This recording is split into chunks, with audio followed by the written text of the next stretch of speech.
Hello there. So often in life, we go through events. Some events are good, some events are bad.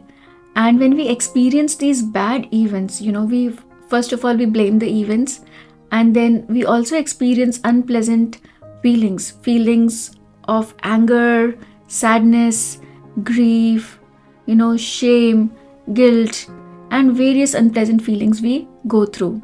So when we are feeling these feelings, we are not able to express them fully because people are watching us. We feel that if we express them, it wouldn't be right. What will they think of us? So we often suppress these feelings, and they are stored in our body and in our mind in the form of emotions, and feelings and thoughts. And when they are stored in us, they create stress.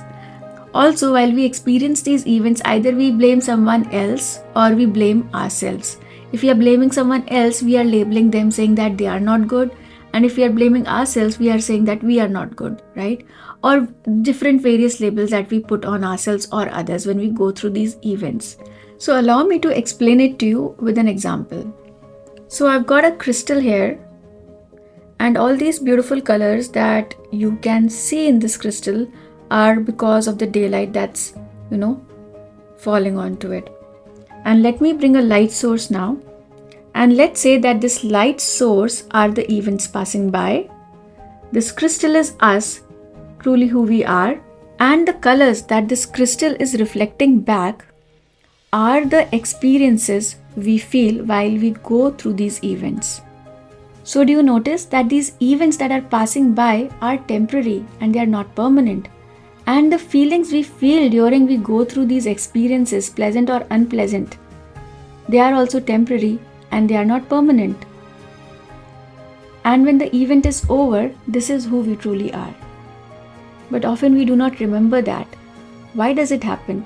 That happens because we hold on to these feelings, we hold on to these emotions, we hold on to the events, and we blame the events, or we blame the other person, or we blame ourselves. We get so caught up in these events that we forget who we are, and we make these events bigger than us. So what can we do here? How can we remind ourselves again and again that this is who we are, this is our true nature, bliss, peace, joy? And as I am sharing this knowledge, you are listening to me, you are processing this knowledge, you are understanding it, and some part of you might even be saying, yes, that's true. That is what happens. It is in my experiencing. So somewhere you might even be able to experience this knowledge. But how do we really apply this knowledge? How do we really live this knowledge? How do we really loosen the grip of these unpleasant emotions and feelings over us? How do we really let go? Is the question here. So the answer here is a consistent meditation practice. Meditation is one practice that brings us back to the self, that brings us back to our very own nature, our true nature. Meditation works on all the levels. It works on the level of the mind. It also works on the level of our emotions.